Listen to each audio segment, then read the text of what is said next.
โอ้ยมาลูกนั่งลงนั่งลงลูกสบายดีลูกสบายดีหวานลูกล่ะนั่งดีได้กินเลยกันนั่งนี่ลูกเบิ่งนั่งนั่งมาแต่ไสลูกจะมาแต่ไสเอ้ยมาแต่ลิ้นเอากินก่อนจ้ะอันนี้เป็นไผอันนี้ฮะกินซีนให้เจ้านั่นใส่ซองเอิญเวลาเพิ่นขึ้นมาเนาะเฮาอันใส่นั่นเพิ่นอันนี้ฝาก4 5 6 7 8 9 10ให้เจ้าใส่ธงเวลาเพิ่นขึ้นมาเลยให้เฮาครับใส่เพิ่นฝากตะบุญมาเด้ออันนี้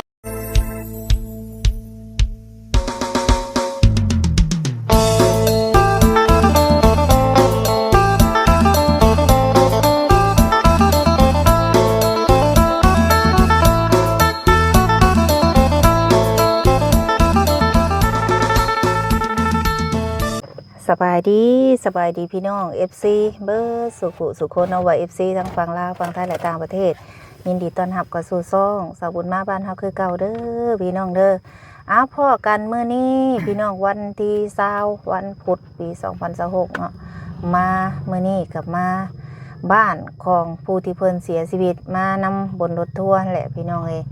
เมื่อก่อนเนาะมื้อวันที่17นั่นทางสมุนกัดได้มาพี่น้องเนาะมากินทานน้ำเนาะเมื่อก่อนนั้น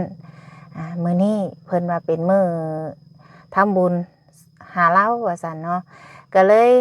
มาทำบุญอีกพี่น้องเอ้ยกะทั้งสบุญกะมีทางผู้ใหญ่ใจดีเพิ่นเนาะอยากให้มามู่บุญนำเฮาก็มาเป็นสะพานบุญให้พี่น้องเนาะขอบใจเด้อเนาะที่ให้เป็นสะพานบุญให้ส่วนเฮาก็ทำบุญนำคือการพี่น้องมีหน่อยทำหน่อยเนาะมีหลายก็ทำหลายแล้วแต่ติดใจใส่ศรัทธาของไผของมันพี่น้องเอ้ยมื้อนี้ผู้ใหญ่เพิ่นมีปัจจัยเนาะเพิ่นอยากให้ทางสบุญนี่มาใส่ซองให้ครูบาพี่น้องเอ้ยเนาะเพิ่นก็มีปัจจัยอยู่นี่เพิ่นก็ใส่ซองซองละแสนพี่น้องละแสนกีบเนาะถ้าว่าได้ก็รวมทั้งเบิดก็มีอยู่6ซองเนาะเห็นบ่ฮู้ว่าครูบาเพิ่นมีจักองค์พี่น้องเอ้ยเพิ่นว่าเอาทำบุญพี่น้องทำบุญนำกันเด้อพี่น้องเอ้ยสิหน่อยสิหลายก็เป็นการทำบุญทำทานเนาะเป็นน้ำใจพี่น้องน้ำใจคนมนุษย์คือกันเพื่อนมนุษย์ร่วมโลกกันพี่น้องเนาะมีใจแล้วก็มีเงินทางผู้ใหญ่เพิ่นเนาะเพิ่นฝากมานำสบุญล้นแล้วแหละเพิ่นก็เลยเพิ่นก็เคยบอกสบุญเนาะว่าเงินส่วนนี้แล้วแต่ทางสบุญสิเฮ็ดแบบใดแล้วแต่สิ่งใดที่ว่ามันเหมาะสมเนาะสบุญก็เลยสิเอาเงินส่วนนี้มาโมบุญนำพี่น้องเนาะก็ขออนุโมทนาบุญนำกันเด้อเนาะสบุญสิเป็นสะพานบุญให้ทางผู้ใหญ่เนาะผู้เล็กผู้น้อยพี่น้องผู้หาผู้ซิบเก็บถอนใส่กันมันก็หลายเองมันเนาะเป็นน้ำใจของผู้ใหญ่แล้วก็สิเอาเพราะว่ามีเงินผู้ใหญ่เพิ่นอยู่น้ำสบุญนี่แหละก็สิใส่กันน้ำผู้เล็กผู้น้อยพี่น้องเดี๋ยวสิพาเข้าไปเบิ่งบรรยากาศน้ำกันพี่น้องเนาะหรือว่าเพิ่นเลิกเมื่อเบิดแล้วบ่หรือว่าจังใดพี่น้องเดี๋ยวเข้าไปเบิ่งน้ำกันเนาะผู้ใหญ่เพิ่นฝากเงินมาน้ำสบุญแต่โดนแล้วพี่น้องแต่สบุญก็เพิ่นว่าบอนใดที่ว่าสบุญสมควรที่สีสวยเนาะทั้งสบุญก็ขอบใจเด้อเนาะที่ไว้เนื้อเชื่อใจที่ฝากเงินมาว่าเดี๋ยวลงเบิ่งบรรยากาศน้ำกันพี่น้องนี่พี่น้องเพื่อนเพิ่นก็อยู่พุ่นแหละเนาะเป็นจังใดเด้เข้าไปกันพี่น้องแขกคนมาหลายบ่คือฝนสีตกอีกเด้นี่ซื้อขนมมาฝากทางน้องเพิ่นพี่น้องเลยนี่เด้นมแน่ขนมแน่เนาะมาฝากทางน้องเพิ่นเดี๋ยวสิเข้าไปน้ำกันพี่น้องกับสิไปโมบุญน้ำเพิ่นแน่เนาะว่าเด้อมื้อนี้เป็นมื้อบุญอีหลีพี่น้องเอ้ยพุ่นน่ะ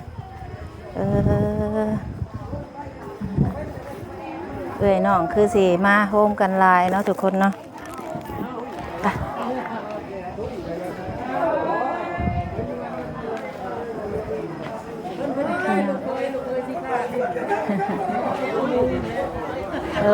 บรรยากาศพี่น้องเลยโอ้กำลังกินข้าวเที่ยงบ่ สบายดีเด้อโอ้ยสบายดีเด้อใส่กองบุญเพิ่นตั้งหรือใส่นี่เด้อโอ้เพิ่นตั้งอยู่ทางเฮือนเลยนะแม่นโดยสบายดี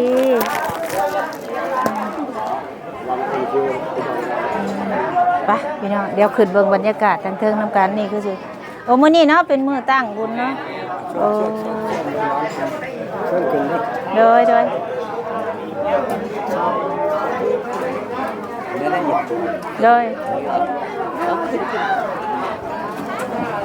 เพิ่นท่านได้ไปเก็บดูกบ่ท่านได้ไปเก็บดูกบ่ยังบายเลย ไปขึ้นเทิงน้ำกันบ่ไปเก็บยังไง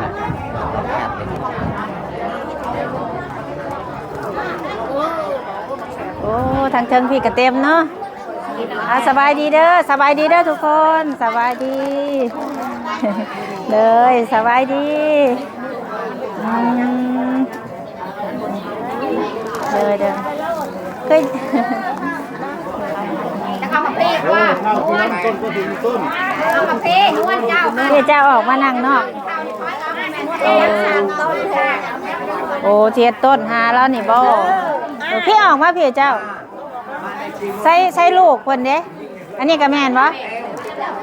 บ่ลูกแล้วคนนี้ฮะ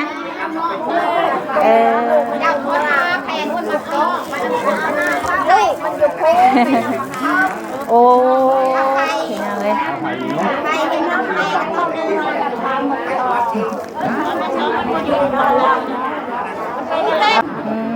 อันนี้ก็คือบรรยากาศญาติพี่น้องเนาะน้ำบ้านเพิ่นมา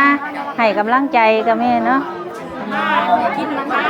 มากินมาทานมาทำบุญน้ำกันเนาะมาสองคนบ่แม่นมา2 คน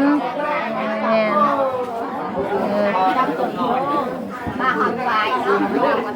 มาฮอดรักษา15แต่คนตกวันนี้แม่นตกแห้งได้ทั้งรักษา15เอาอีกพยังแต่ถ้าที่ห้องรักษาแม่นเฮามาทางแต่เซนูผู้เด้เฮาอยู่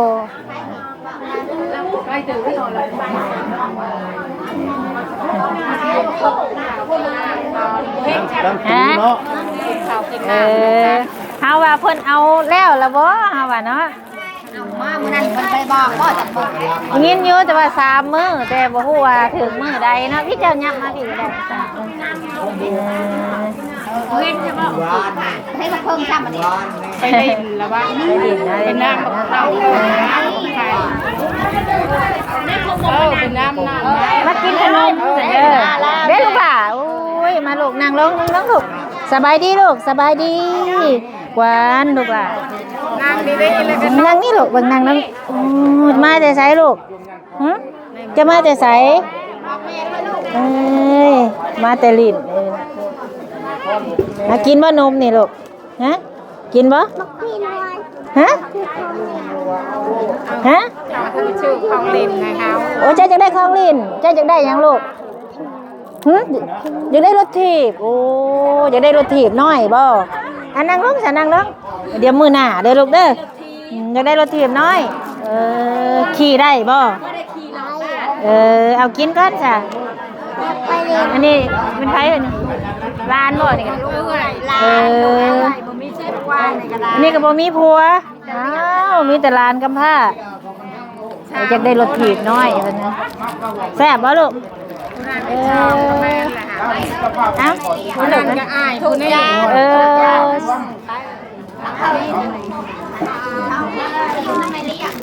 ขนมแล้วไปแซ่บบ่ลูก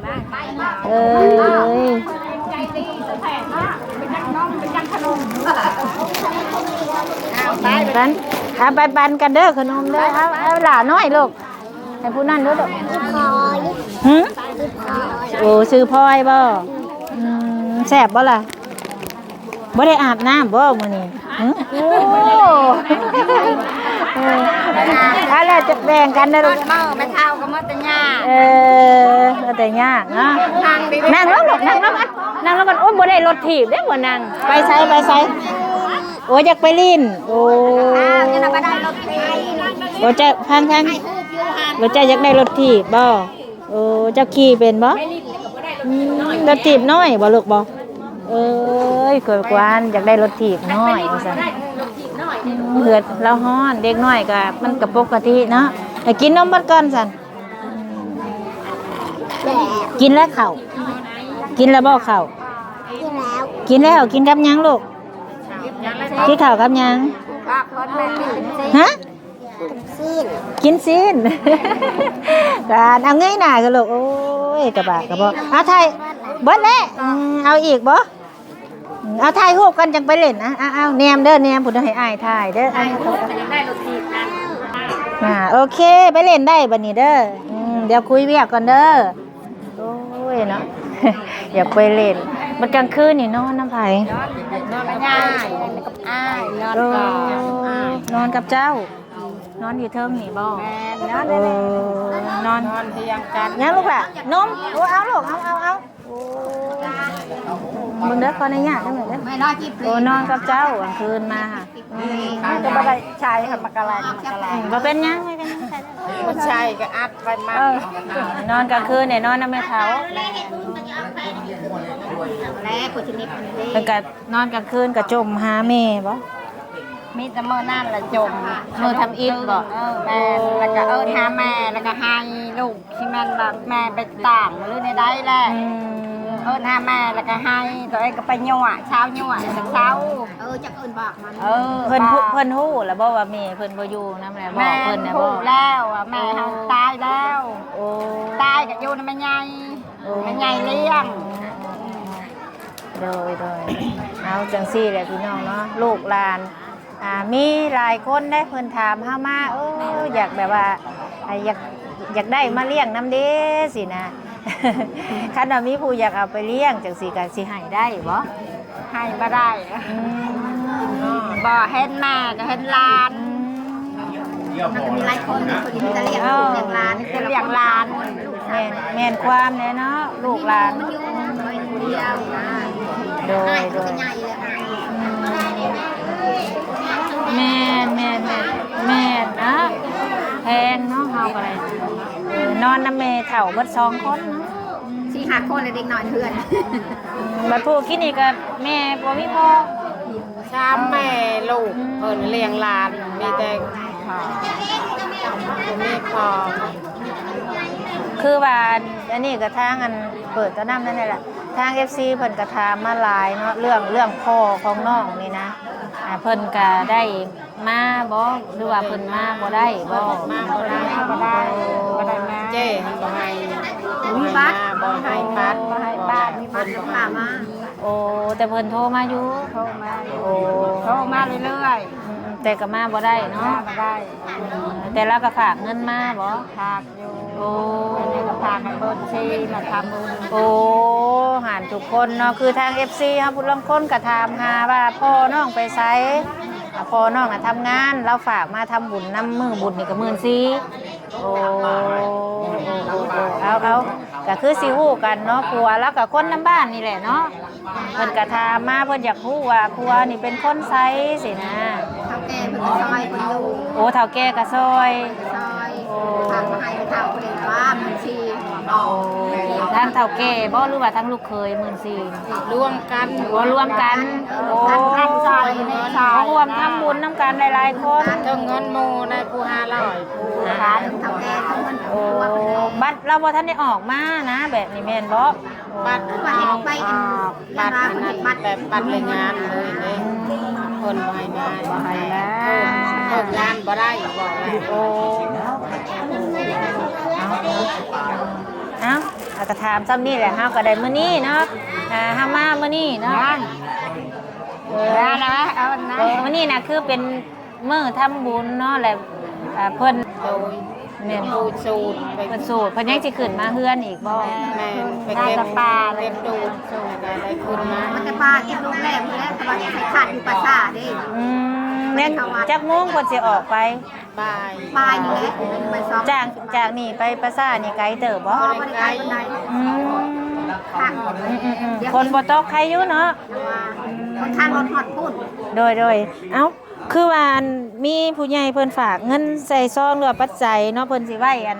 ใส่อันยาคูเพิ่นมีจักองค์มีหกองค์ อาจารย์ว่าห้าอาจารย์พบอาจารย์ โอ้อันนี้อันคือว่าผู้เพิ่นเป็นยาคูนี่คือหาเนาะมีผู้ใหญ่เพิ่นฝากมาอันใส่ซองเนาะอันนี้หันไว้ให้อันเจ้านั่นใส่ซองเอิ้นเวลาเพิ่นขึ้นมาเนาะเฮาอันใส่นั่นเพิ่นอันนี้ฝากให้เจ้าใส่เวลาเพิ่นขึ้นมาเนาะ ใจกับใจ อันนี้เป็นซองของอันยาคูเพิ่นให้เจ้าใส่เวลาเพิ่นขึ้นมาแต่บัดนี้เนาะมี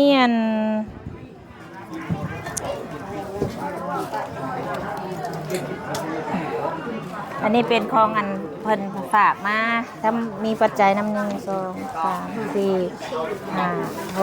7 8 9 10 เขาไหว้ทงใช่ไหม ให้เจ้าใส่ธงเวลาเพิ่นขึ้นมาเลยให้เฮาบังคับใส่ จะพาวใส่นี้เงินเป็นใส่นี้ เลยอันนี้เป็น ใช่นั่นเทียน ปัจจัยของผู้ใหญ่เพิ่นฝากมาทำบุญนํเนาะผู้ใหญ่อยู่ต่างประเทศแล้วก็มีหลายคนที่ว่าเพิ่นร่วมกันมามีผู้หนึงกับเพิ่น500,000เนาะอันนี้เด้อ500,000เด้อแม่เด้อ ขอบมกขอบใจ โดย ใหญ่ อันนี้ มา โดย ทานน้ำกันดิ อันนี้เป็นอันเงินของอันเอื้อยเตี้ยเพิ่นก็อยู่เมืองนอกคือกันเด้อที่เพิ่นฝากทำบุญมาโดยอันนี้เป็นเงินของอันไอที่เพิ่นก็อยู่ต่างประเทศเพิ่นก็ใส่ซองมาซองละแสน แล้วว่าขอบมกขอบใจเด้ เด้อ อ อันนี้ ทานน้ำกันให้รับไม่รวยได้อลูก อันนี้น่ะเป็นเงินเฮา ขาย เนาะ ไม้มือก็ให้ที่เจ้าห้างจะมีกว่านี้ โดย ขอบคุณขอบใจนะไม่รับไม่ด้วยเก็บให้ได้ได้ลูกเด้อขายไผ่มีให้มันจะมีคนสุขสบายกายเด้อลูกหลานเด้อไปทางใดตลาดปลอดภัยเด้อจะมันจะยืนเอา โดยสาธุนะสาธุอันนี้เป็นอันเป็นเงินทางผู้ใหญ่เพิ่นแหละเพิ่นอันฝากมาเพิ่นให้มาอันนี้ของเฮาหมู่นำ200,000กับขนมมาซื้อมาฝากร้านเนาะก็ดีใจนำเฮาก็ได้โดย ไปลูกไปบ่ได้ว่าหยังไปทางอะไร โดยเอาให้ทางแม่นะขอบใจเพิ่นเด้อแม่เด้อขอบใจเด้อ ขอบคุณหลายๆช่วยเงินทำบุญสู่คนมาแก่มาบ่มาทานน้ำกันขอบคุณใจนะเด้อห่างให้มีมื้อหน้าเด้อร่ำรวย โดยสาธุเนาะทางอันสบุญกันในน้ำตั้งหน้าผู้ใหญ่ใจดีเนาะแล้วก็ขอบคุณทางผู้ใหญ่ใจดีทุกท่านที่ไว้เนื้อเสื้อใจเนาะที่ช่วยกันทำบุญก็ขอให้ผลบุญที่ผู้ใหญ่ได้ทำมากก็ขอครับไปคำนำสู้ให้อยู่ดีมีแห้งความเจ็บบ่อยได้ความไข่บ่อยมีเด้อสาธุเนาะสาธุเอามาให้ กันผมมา โดย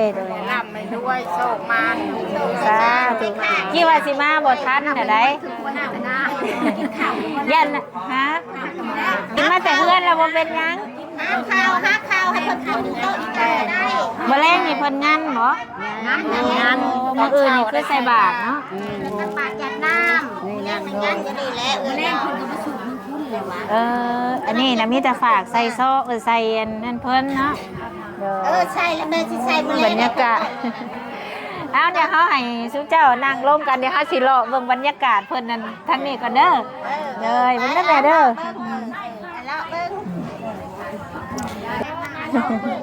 อันนี้ให้ร้านกินเอาขออนุญาตกินน้ำกันเด้อขออนุญาตนี่เด้อเด้อเบิ่งเด้อ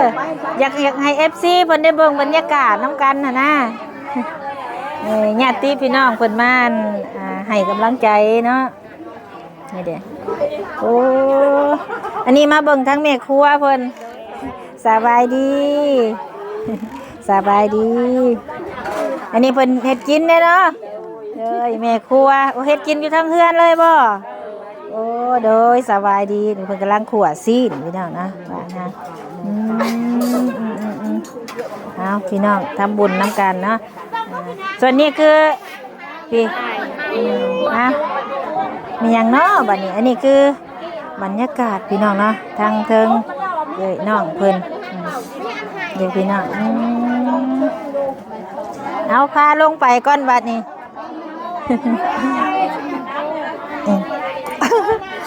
โอ้เป็นตะมวนอยู่ได้พี่น้องผู้ทางพุ่นกับเพิ่นล่างถ้วยล่างบ่วงพุ่นนะซอยโอ้คิดว่าซอยบักหุ่งได้นี่โอ้เนี่ยกระปุ้นโดยสบายดีก็คือกันกับบ้านเฮาแหละเนาะแต่ละบ้านนี่นะไงคือกันแต่ละบ้านแต่ละเรือนนี่นะบรรยากาศข้างล่างเนาะนะพี่น้องเนาะเพิ่นกะ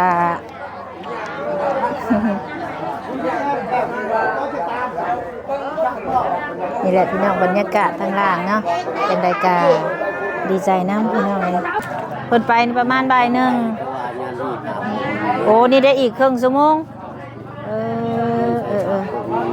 บรรยากาศเพิ่นจักหน่อยเพิ่นมาไปเก็บดูปลาซ่าแดดแบบนี้แดดพ่นได้นี่พ่นชีตกแดดเนี่ยนี่กลางคืนมาแหละเพิ่นครบเพิ่นงั้นเนาะงั้นแหละมีตู้มีหยังบ่ ก็มีอยู่คืนนี้บ่มีตู้มีทันแบบมีตู้มามีแล้วบ่มีก็จะพาเอาแบบเรียนว่าแต่ละบ้านนะคือบ้านเฮานี่งั้นบุญนี่ตู้ดังตู้แล้วมีคือกันเนาะมีแล้วก็เฮาก็แบบบ่นั่นแหละก็ขอบใจมานั่งเล่นมันเย็นแน่อยู่นี่เนาะขึ้นเทิงน่ะฮ้อนแม่นแหละเทิงมันฮ้อนจักไสลูกชายกกแล้วลูกชายผู้เราเสียนี่แหละ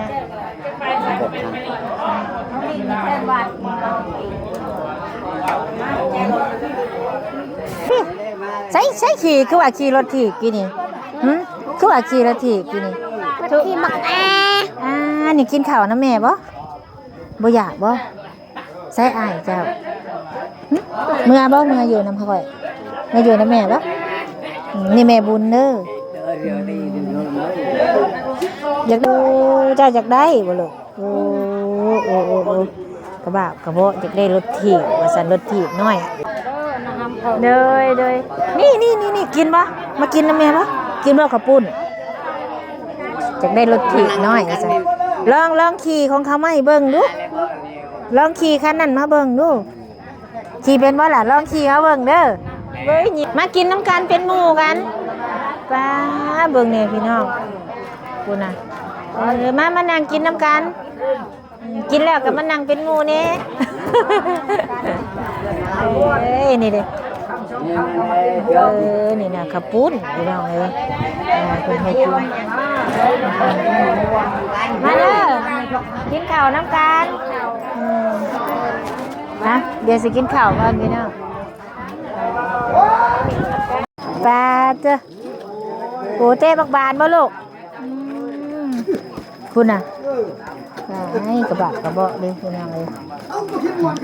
เดี๋ยวจักหน่อยหอดเวลาเพิ่นไปเก็บดูสิไปน้ำเพิ่นพี่น้องเลยจักโมงก็เพิ่นสิออกไป